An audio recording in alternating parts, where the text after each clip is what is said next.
நீங்கள் மனிதர்களில் இருக்கிற சமூகத்தில் எந்த சாதி பாகுபாடும் இல்லைங்கிறத அரசியலமைப்பு சட்டம் வழங்கி இருக்கின்ற நமக்கு கொடுக்கப்பட்ட ஒரு உரிமை.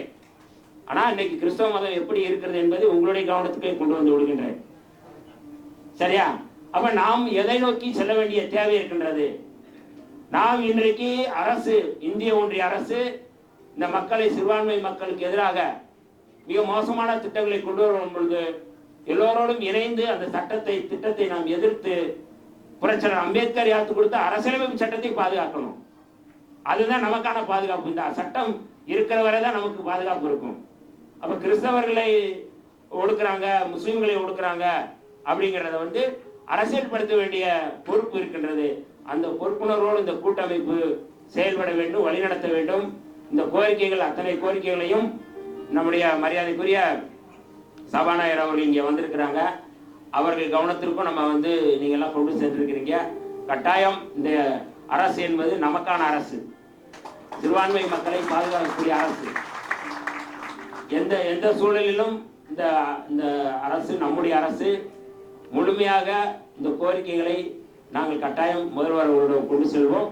கொண்டு சென்று இந்த கோரிக்கைகள் எப்படி மதம் மாறிய தலித்துகளுக்கான அந்த இடஒதுக்கீடு எஸ்சி பட்டியலை சேர்க்கணும் அப்படிங்கிறது நீண்ட கால கோரிக்கை. அந்த கோரிக்கைக்காக நாம் போராடி இருக்கின்றோம். மீண்டும் அந்த கோரிக்கை வெற்றி வரும் வரை உங்களோடு நாங்கள் நிற்போம் என்று சொல்லி வாய்ப்பு நன்றி. மாண்புமிகு அமைச்சர் அவர்களுக்கு எங்களுடைய தமிழ்நாடு கிறிஸ்தவ சபைகளின் கூட்டமைப்பு சார்பாக நன்றியை தெரிவிக்கிறோம். அவர்களுடைய பிஸியான இந்த ஷெடியூலையும் நம்முடைய கூட்டமைப்பை மதித்து, கிறிஸ்துவை நேசித்து இந்த இடத்தில் ஊழியர்களை உற்சாகப்படுத்த தன்னுடைய நேரத்தை ஒதுக்கி வந்திருக்கிறார்கள். கைகளை தட்டி நாம் அவருக்கு ஒரு நன்றி செலுத்துவோம்.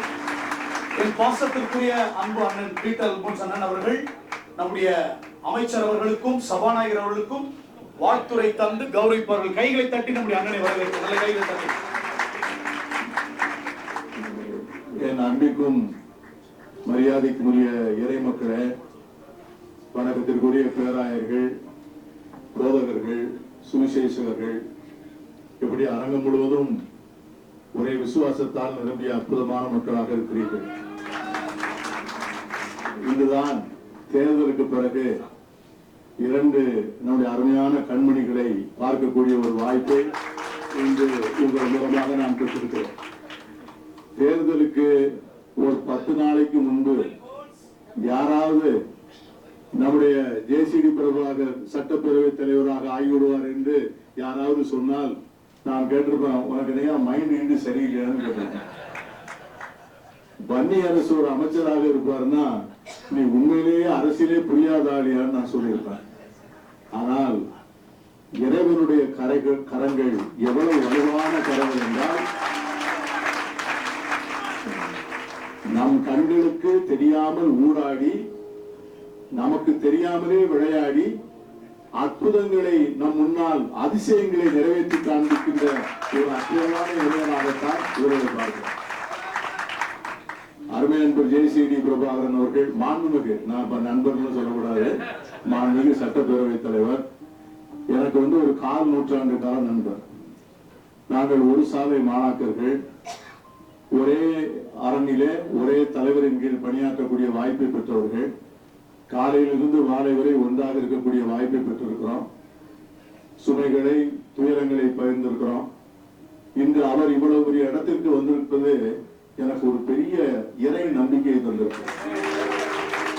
ஏன்னா அவர் கீழ்ப்பாக்கத்துல ஒரு தேவாலயம் இருக்கிறது. அந்த தேவாலயத்தில் அடரேஷன் நடக்கும். அங்கே இறந்து போன என் மனைவி அங்க தினசரி போவார்.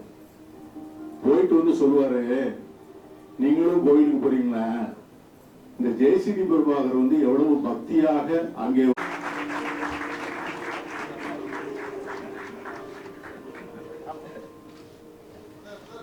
மாண்புமிகு அமைச்சர் அவர்களுக்கு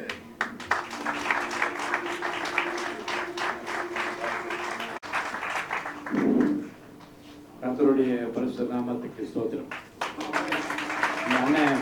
அண்ணன் பீட்டர் அல்போன்ஸ் அண்ணன் அவர்கள் என் குடும்பத்திலே ஒருவரை போல என் மீது அன்பு காட்டுபவர். அவர் சொன்னார், தேர்தலுக்கு முன்பாக 1000 வழக்கில் ஜேசிடி நிற்கிறார்கள். உண்மைதான், நிறைய பேர் ஏன்பா அங்கே போய் நின்று என்று கேட்டார்கள். ஜெயிக்க முடியுமா என்று கேட்டார்கள். ஒரு சபையில் கூட ஒரு சேக்ரட் ஆர்ட் சர்ச்சில் கூட பாதிரியார் கேட்டார், எப்படிங்கன்னாரு, ஜெயிப்பேன். அப்படியா அப்படின்னாரு. அவர் ஜெயிக்க வைப்பாருங்க அப்படின்னேன். அண்ணன் சொல்லும்போது சொன்னாங்க, அவர் ஜெயிப்பார் அப்படின்னா வன்னியரசு அவர்கள் மந்திரி ஆவார்னா என்ன மண்டை கலைஞர். நான் அதுதான் சொன்னேன், ஆராய்ந்து முடியாத பெரிய காரியம் அவர் செய்கிறார். நம்மகிட்ட நான் வந்து தூசி தும்புமான நமக்கு ஒன்றும் தெரியாது. எல்லா வகையிலும் கர்த்தர் நம்ம வேணும் நடத்துகிறார். நம்முடைய அன்புக்குரிய லியோ நெல்சன் அவர்களை பற்றி நான் சொல்ல வேண்டும். அவர் அழைத்துதான் நான் இங்கே வந்திருக்கிறேன். இந்த தேர்தல் நேரத்தில் பலர் காணாமல் போன நேரத்தில் நெல்சன் லியோ அவர்கள் என்னோடு இருந்தார்.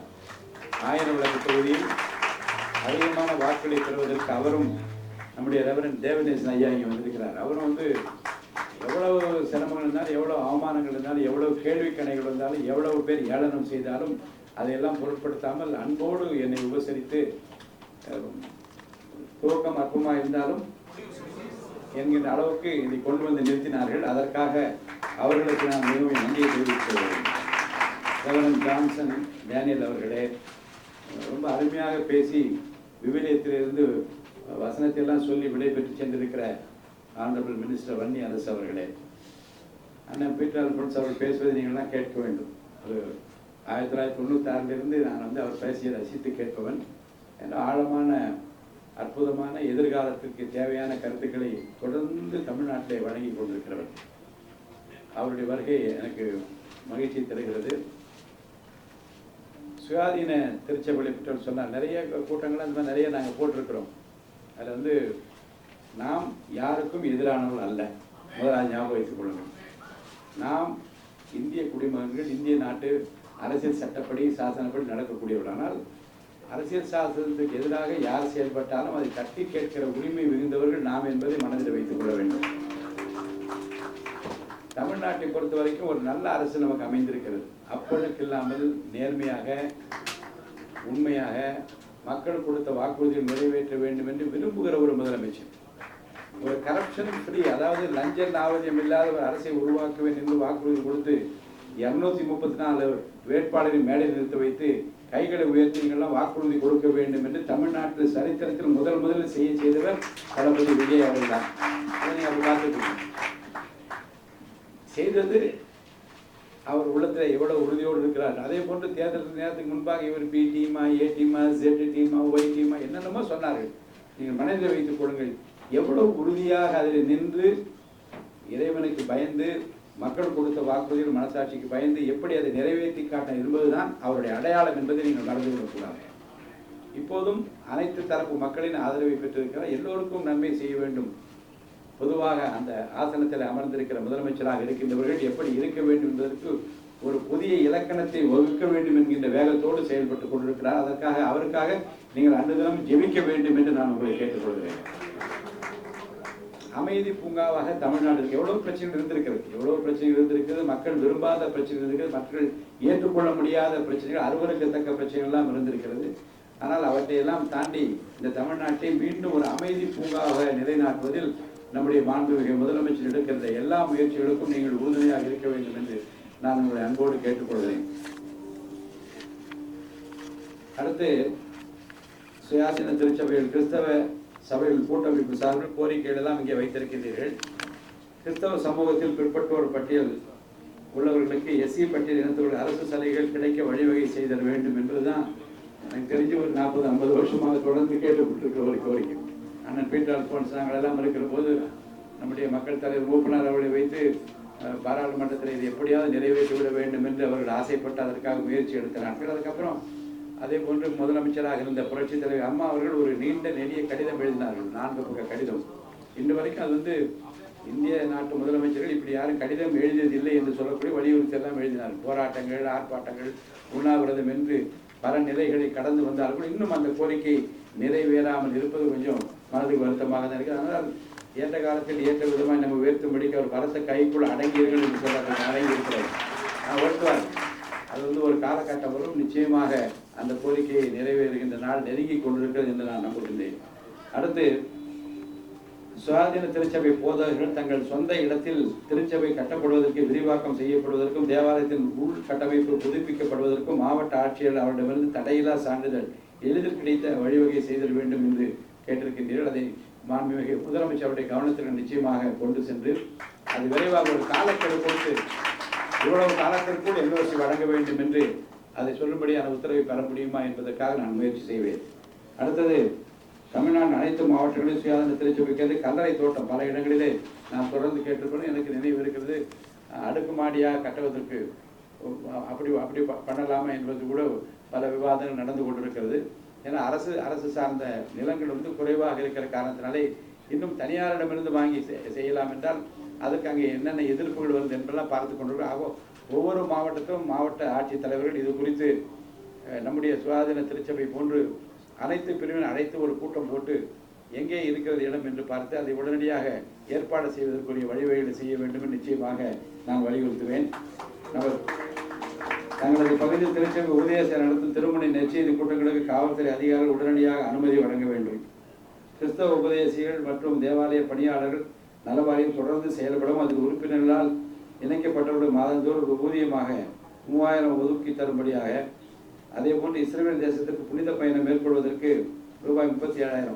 இந்த புனித பயணம் என்று வருகிற போது முதல்ல நான் அண்ணா திராவிட முன்னேற்ற கழக கட்சியில் நீண்ட இடைவெளிக்கு பிறகு நான் சேர்ந்தேன். அப்போ அம்மாவுக்கு ஒரு கடிதம் எழுதினேன். நீங்கள் இஃப்தார விழாவிலே கலந்து கொள்கிறீர்கள், ரொம்ப மகிழ்ச்சி. அதே போன்று கிறிஸ்துமஸ் விழா என்று நீங்கள் நடத்த வேண்டும். அப்போது மக்கள் தலைவர் அவர்கள் இருக்கிற போது முதல்ல அவர் கட்சி ஆரம்பித்து மெட்ராஸ் கிறிஸ்டியன் காலேஜ் பள்ளிக்கூடத்தில் ஒரு கிறிஸ்துமஸ் விழாவை ரொம்ப சிறப்பாக நடத்தினார். ரொம்ப பிரமாதமான கூட்டமாக அதை நான் சுட்டிக்காட்டி நீங்கள் நடத்த வேண்டும் என்று நான் அவரை கேட்டுக்கொண்டேன். அப்போ 3 எழுதினேன். ஒன்று, உங்கள் வீட்டிலேயே வைக்கலாம், அல்லது ஏதாவது ஒரு வாழ வழியற்ற குழந்தைகள் இருக்கிற இடத்துக்கு சென்று நீங்கள் நடத்தலாம் என்று எழுதியிருந்தேன். இல்லை, வீட்டிலே வைத்துக் கொள்ளலாம் என்று சொன்னார்கள். வீட்டில் வைத்து ஒரு கேரல், ஒரு பாதிரியாரை வைத்து ஒரு ஜெபம், ஒரு பாடல் என்றெல்லாம் வைத்தோம். அந்த பிஏ சொன்னார் 20 நிமிஷத்துக்கு மேலே நடத்தக்கூடாது என்று சொன்னார். நான் சொன்னேன், அம்மா எவ்வளோ நேரம் உட்கார விரும்புகின்றார்களோ அவ்வளோ நேரம் நடத்தலாம் என்று 1 மணி நேரம் உட்கார்ந்தார். எல்லாம் பாட்டெல்லாம் கேட்டாங்க.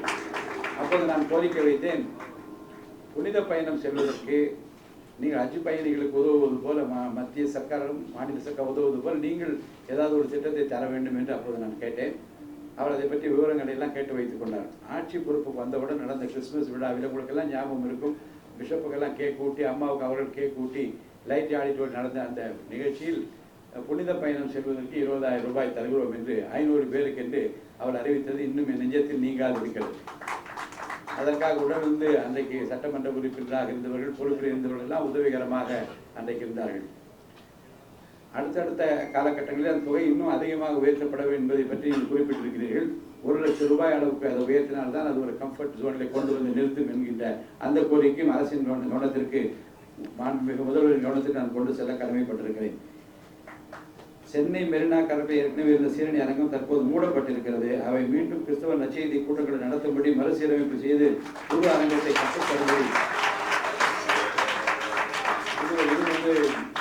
இது எனக்கு ஏற்புடைய ஒரு கோரிக்கை நானும் கருதுகின்றேன். ஆனால் சீரணி அரங்கத்தில் அந்த காலத்தில் திராவிட இயக்க பொதுக்கூட்டங்களாக இருந்தாலும் சரி, தேசிய இயக்க பொதுக்கூட்டங்களாக இருந்தால் சீரணி அரங்கத்தில் நடைபெறுவது என்றால் அதுக்கு ஒரு தனி சிறப்பு உண்டு. அதே போன்று சீரணி அரங்கத்தில் சுவிசேஷ கூட்டம் நடக்குது. வெளிநாட்டில் இருந்தெல்லாம் நிறைய பேர் அங்கே கூட்டங்கள் நடத்திய போது நிரம்பி வழிந்த கூட்டங்களை நான் பார்த்தவன். அதை பற்றியும் நிச்சயமாக மாண்புமிகு முதல்வர் அவர்களுடைய கவனத்துக்கு நான் கொண்டு செல்வேன். அடுத்து ஒரு கோரிக்கை வைத்திருக்கிறீர்கள். புனித வெள்ளி அன்று கடைக்கு ஒரு நாள் கடை இல்லாமல், என்ன கடைன்னு தெரியும் இல்லையா? புனித வெள்ளி அன்று மதுபான கடைகள் மூடப்பட வேண்டும். அதான் ஏற்கனவே நீ வலியுறுத்தி அந்த அரசாங்கத்தில் அண்ணா அதை பற்றி விரிவாக அதை வலியுறுத்தி பேசியதும் அதுக்காக அவர் கடிதம் கொடுத்து எனக்கு நினைவில் இருக்கிறது.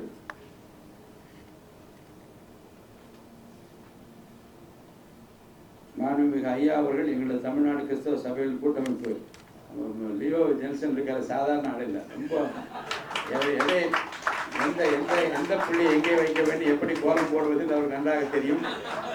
எனக்கு முதல்ல மகிழ்ச்சி இல்லை என்றால் உங்களெல்லாம் ஒரு பாதுகாப்பாக வைத்துக் கொள்வது என்பதும், உங்களுடைய பிரச்சனை இல்லாமல் பார்த்துக் கொள்ள வேண்டும் என்பதும், அவர் மூலமாக அந்த பணிகள் துரிதமாக நடைபெற வேண்டும் என்பதில் நான் ரொம்ப அக்கறையாக இருக்கிறேன். மீண்டும் சொல்கின்றேன், நம்முடைய சிறுபான்மை மக்களை பொறுத்த வரைக்கும் நமக்குரிய பாதுகாப்பையும் உரிமைகளை மீட்டு தருவதிலும் நம்முடைய முதலமைச்சர் ரொம்ப அக்கறையாக இருக்கிறார். அதை வந்து நீங்கள் ஒன்றை நீங்கள் மனதில் வைத்துக் கொள்ள வேண்டும். பெரும்பான்மை மக்களால் தேர்ந்தெடுக்கப்பட்ட இந்த அரசாங்கம் சிறுபான்மை மக்கள் மீது எவ்வளவு கரிசனையாக இருப்பதற்குரிய அடையாளங்கள் நிறைய வந்து கொண்டே இருக்கிறது. உங்களை பொறுத்த வரைக்கும் அதை நன்றாக பயன்படுத்திக் கொள்ளுங்கள். நம்மை பொறுத்த வரைக்கும் நாம் நம்முடைய வளர்ச்சியிலே காட்டுகின்ற அக்கறைகள் போல் நம்முடைய சகோதரர் மீது காட்டுகிற அந்த அக்கறை இருக்கிறதே, அது நிச்சயமாக வரலாற்றிலே குறிக்கப்படும். உங்களை பொறுத்த வரைக்கும் சுயாதீன தமிழ்நாடு கிறிஸ்தவ திருச்சபைகளின் கூட்டமைப்பின் நிர்வாகிகள் அனைவருக்கும் என்னுடைய நல்வாழ்த்துக்களை நான் தெரிவித்துக் கொள்கிறேன். நாம் ஆற்ற வேண்டிய பணிகள் நிரம்ப இருக்கிறது. இன்னும் வந்து படிப்படியாக ஒற்றுமை உணர்வோடு ஜாதி, மத, இன, மொழி வேறுபாடுகளை கடந்து நீங்கள் ஆற்ற வேண்டிய பணிகள் நிரம்ப இருக்கிறது. அந்த பணிகளிலே என்னுடைய உதவுகின்ற கரம் எப்போதும் உங்களோடு இருக்கும் என்பதை நான் இங்கே சொல்கிறேன். அண்ணா சொன்னார்கள், தினந்தோறும் சர்ச்சைக்கு போகிறார் என்று சொன்னார்கள். தினந்தோறும் 1000 முறை சோத்திர பலி புக்கை படிச்சிருவேன். ஆனால் வந்து ஒரு 15 வருடமாக தொடர்ந்து படித்துக் கொள்வேன். இந்த 2 நாள் படிக்காமல் போய்விடுது. ரொம்ப வரும்போது காரில் எடுத்து படித்து கொண்டே வந்தேன். 200 படித்து விட்டேன். இந்த மாலைக்குள்ளாக அது முன்னே சர்ச்சையில் உட்கார்ந்து அதை முடித்து விட்டு தான் வெளியே வருவேன். ஒரு முறை ஒருத்தர் கேட்டார், ஐயா டெய்லி படிக்கிறேன். ஆமாம் டெய்லி படிக்கிறேன். முன்னெல்லாம் முழங்கால் நின்று படிப்பேன். இடையில ஏற்பட்ட பிரச்சனையை டாக்டர் சொன்னார், ஏங்க முழங்கால் போட்டு படிக்கணும்னு அவசியம் இல்லை, உட்கார்ந்தே படிங்க என்று சொன்னார். அவருடைய அறிவுரை ஏற்று உட்கார்ந்து படிக்க ஆரம்பித்தேன். ஒருத்தர் கேட்டார், ஐயா நான் வந்து அவசரமாக வாங்கன்னு உங்களை கூப்பிட்டா நீங்கள் நான் என்னது கூப்பிடுவீங்கன்னு கேட்டேன். ஒரு 100 கோடி தரேன்னு சொன்னால் வருவீங்களா? நான் சொன்னேன், 1000 கோடி கொடுத்தாலும் அற்புதமான ஆலயத்துக்கு சென்று 1000 முறை சோதரவழி சொல்லிவிட்டு தான் வருவேன். ஆக அதே போன்று இப்போ நான் இங்கே வந்திருப்பது என்ன என்றால், 10 பேரை சொத்தமாக்கினால் ஒருவர் தான் போய் பார்த்தாரு, மீதி 9 பேர் எங்கே என்று கேட்டார் அல்லவா? அப்படி நெல்சன் சார் என்னை கேட்டு விடக்கூடாது.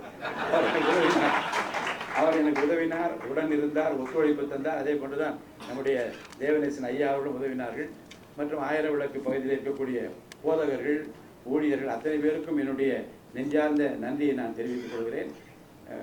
உங்களை பொறுத்த வரைக்கும் இறைவன் நம்மோடு இருக்கிறார்.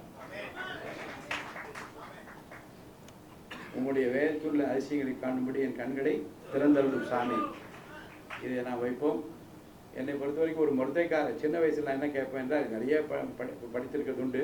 நான் கேட்பேன், ஒரு மொர்தேக்காயை போல என்னை உயர்த்தும் கர்த்தாவை என்று. அது ஏன் என்று எனக்கு தெரியாது.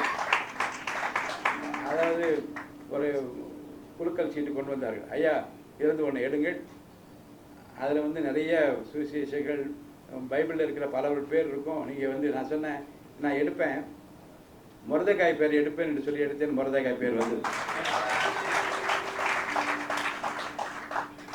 பெரிய குருத்தோலை ஞாயிறு எல்லாருக்கும் அந்த குருத்தோலை கொடுத்து கொண்டே வந்தார்கள். நான் கண்ணை மூடி சொன்னேன், ஆண்டவரே இந்த விரல் அளவுக்கு ஒருத்தர் வந்து எனக்கு ஒரு சிலுவை செய்து கொடுத்தா பைபிளில் பத்திரமா வைத்துக் கொள்வேன். அது இந்த விரல் அளவை தாண்டக்கூடாது, எனக்கு வேண்டும் அப்படின்னு ஜெபித்து விட்டு நின்று கொண்டே இருந்தேன். சர்ச்சு உள்ளது ஒருத்தர் வந்தார், வெளியில் வந்து சொன்னார், ஐயா உங்களுக்கு சின்ன சிலுவை செஞ்சிருக்கேன். அப்போ சிறிதோ பெரிதோ நம்முடைய இருதயத்தின் வாஞ்சியை நிறைவேற்றுகிற தேவன் இருக்கிறார். நம்மில் இருக்கிறவர் பெரியவர். இதை நான் உணர்ந்திருக்கிற காரணத்தினாலே தான் என் வழியை செவ்வாய்ப்படுத்தி நேர்படுத்தி ஒரு சரியான பாதையில் செல்ல வேண்டும் என்று ஜெபித்துக் கொண்டிருக்கேன். உங்கள் ஜெபத்திலே என்னை நினைவில் வைத்துக் கொள்ளுங்கள். நீங்கள் காட்டிய அன்பிற்கும் பணிவிற்கும், நம்முடைய குறிப்பாக லியோ பாஸ்டர் அவர்கள் செய்து வருகிற எல்லா நன்மைகளுக்காகவும் இறைவனை துதிக்கின்றேன். நன்றி, வணக்கம்.